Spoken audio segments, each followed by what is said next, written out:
నేను ఇందాక అవి చెప్పినట్టు వైకుంఠ ద్వారం అన్నాను కదండి, అది మీకు చూపించడానికి అని చెప్పి ఇక్కడికి వచ్చాము.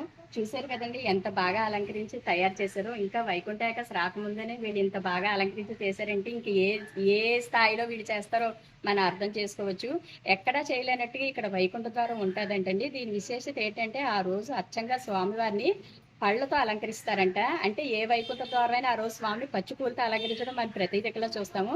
కానీ ఇక్కడ భిన్నంగా స్వామిని విశేషంగా అలంకరించడానికి పళ్ళు వాడతారంట. అది కూడా ఒక 6 లక్షల విలువ చేసే ఖరీదైన పళ్ళతో అలంకరణ చేస్తారంట. ఎప్పుడు లేనంత భారీగా ఈసారి చేయాలని సిబ్బంది పూజారులు కూడా నడుం కట్టారండి. వాళ్ళ వంతుగా మనం కూడా మన వంతు సహాయ సహకారాలు అందించి స్వామి తీర్థ ప్రసాదాలు పూజలు అన్నింటిలోని పాల్గొని మరింత సహకారం చేయించాలని చెప్పి కోరుకుంటున్నాను.